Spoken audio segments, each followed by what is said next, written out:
रात के लगभग 2:30 बजे थे। ऊपर आसमान में चांद आधा था और नीचे हिमालय की बर्फीली चोटियां मौत की तरह शांत खड़ी थीं। तापमान माइनस में जा चुका था। हवा इतनी तेज चल रही थी कि किसी भी इंसान का संतुलन बिगड़ सकता था। और उस रात एक 19 साल का भारतीय सैनिक लगभग सीधी खड़ी 1000 फीट ऊंची बर्फीली चट्टान पर चढ़ रहा था। उसके कंधे पर हथियार था, पीठ पर भारी सैन्य सामान और सबसे खतरनाक बात, दुश्मन ऊपर बैठा था। एक गलत कदम, एक छोटी सी आवाज और अगले ही पल गोलियों की बारिश हो सकती थी। लेकिन उस सैनिक के पास पीछे हटने का कोई विकल्प नहीं था, क्योंकि उसके पीछे खड़ी थी पूरी भारतीय सेना और उससे भी पीछे करोड़ों भारतीयों की उम्मीद। उस मिशन को सेना के कई अफसरों ने लगभग नामुमकिन माना था, लेकिन उस रात जो हुआ उसने इतिहास बदल दिया। वो सैनिक था योगेंद्र सिंह यादव, और ये कहानी है उस मिशन की जिसने कारगिल युद्ध का रुख बदल दिया। 1999 की गर्मियों में भारत और पाकिस्तान के बीच एक ऐसा युद्ध शुरू हुआ जो किसी मैदान में नहीं बल्कि दुनिया के सबसे खतरनाक पहाड़ों पर लड़ा गया। ये था कारगिल युद्ध। पाकिस्तानी सैनिक और आतंकवादी चुपचाप भारत की सीमा के अंदर घुस आए थे। उन्होंने ऊंची ऊंची पहाड़ियों और चोटियों पर कब्जा कर लिया था। इन चोटियों का महत्व बहुत बड़ा था, क्योंकि नीचे से गुजरती थी भारत की सबसे महत्वपूर्ण सप्लाई लाइन, श्रीनगर से लद्दाख को जोड़ने वाला राष्ट्रीय राजमार्ग। अगर दुश्मन इन पहाड़ियों से इस सड़क पर हमला करता तो भारतीय सेना की सप्लाई पूरी तरह रुक सकती थी। इसलिए भारतीय सेना के सामने सिर्फ एक ही विकल्प था, इन पहाड़ियों को हर कीमत पर वापस लेना। लेकिन समस्या ये थी कि दुश्मन ऊपर था और भारतीय सेना नीचे। युद्ध के नियमों में ये सबसे खराब स्थिति मानी जाती है, क्योंकि ऊपर बैठे सैनिक को हमेशा फायदा होता है। इन सभी चोटियों में से एक चोटी सबसे महत्वपूर्ण थी, टाइगर हिल। करीब 16,700 फीट की ऊंचाई पर स्थित ये पहाड़ी इतनी ऊंची थी कि वहां से पूरे इलाके पर नजर रखी जा सकती थी। अगर भारत इसे वापस ले लेता तो युद्ध का पूरा संतुलन बदल सकता था।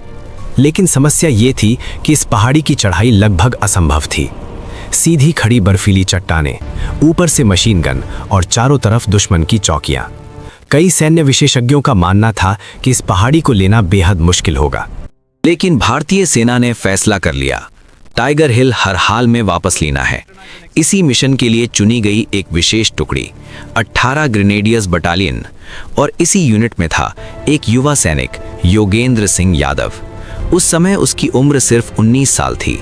उत्तर प्रदेश के बुलंदशहर जिले के एक छोटे से गांव में जन्मे योगेंद्र सिंह यादव बचपन से ही सेना में जाने का सपना देखते थे। उनके पिता भी भारतीय सेना में थे, इसलिए घर में देशभक्ति का माहौल था। लेकिन शायद खुद योगेंद्र भी नहीं जानते थे कि एक दिन वो भारतीय सैन्य इतिहास के सबसे खतरनाक मिशनों में से एक का हिस्सा बनने। टाइगर हिल पर हमला करने के लिए भारतीय सेना ने एक विशेष टीम चुनी, जिसे कहा जाता है घातक प्लाटून। ये सेना की सबसे बहादुर और प्रशिक्षित टीम होती है। इनका काम होता है सबसे खतरनाक मिशनों को अंजाम देना। लेकिन टाइगर हिल के लिए जो योजना बनाई गई वो बेहद जोखिम भरी थी। सीधे सामने से हमला करना आत्महत्या जैसा होता। इसलिए सेना ने एक अलग योजना बनाई। सैनिकों को पहाड़ी के उस हिस्से से चढ़ना था जहां से दुश्मन को बिल्कुल भी उम्मीद नहीं थी।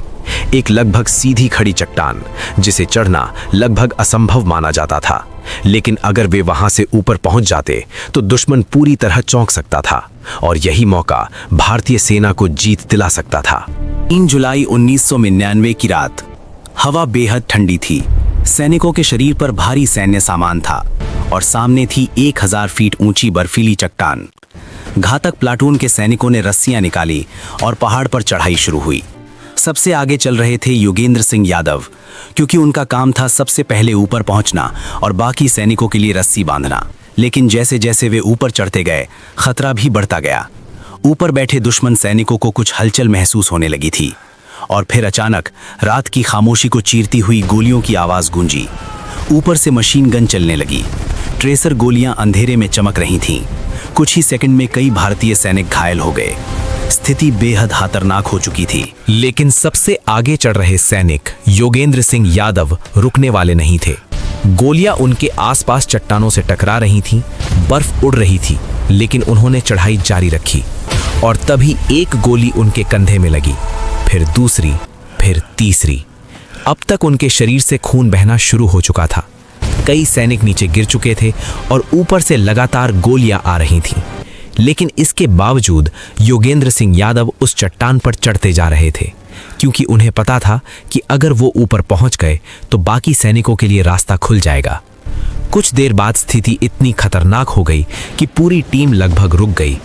ऊपर से दुश्मन की मशीन गन लगातार फायर कर रही थी और हर गोली नीचे चढ़ते सैनिकों को निशाना बना रही थी।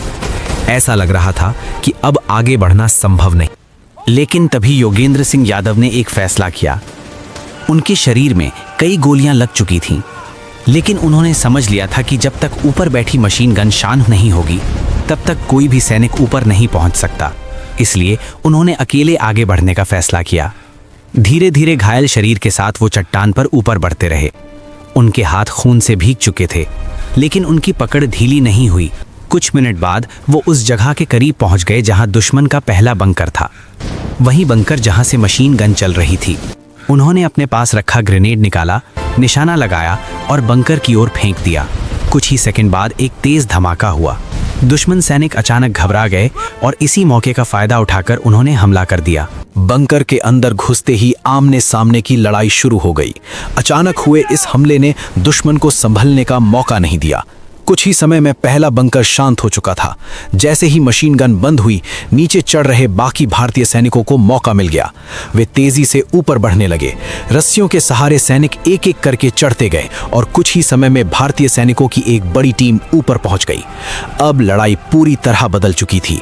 जहां पहले दुश्मन को ऊंचाई का फायदा था, अब भारतीय सैनिक सीधे उनकी चौकियों के पास थे। अब टाइगर हिल पर असली लड़ाई शुरू हुई। एक एक करके बंकर साफ किए जाने लगे। गोलियां, धमाके और बर्फीली हवा के बीच भयानक संघर्ष चल रहा था। सुबह होने से पहले भारतीय सैनिक टाइगर हिल के शीर्ष तक पहुंच चुके थे। दुश्मन की आखिरी चौकी भी खत्म हो चुकी थी और फिर उस बर्फीली चोटी पर भारतीय सैनिकों ने तिरंगा लहरा दिया। ये सिर्फ एक सैन्य जीत नहीं थी, ये पूरे देश के लिए गर्व का पल था। इस मिशन के दौरान कई सैनिक शहीद हुए, कई घायल हुए और शुरुआत में ये खबर भी आई कि योगेंद्र सिंह यादव शायद जीवित नहीं बचे। लेकिन बाद में जब सैनिकों ने इलाके की जांच की तो पता चला कि वो अभी भी जीवित हैं, गंभीर रूप से घायल लेकिन जिंदा। ये किसी चमत्कार से कम नहीं था।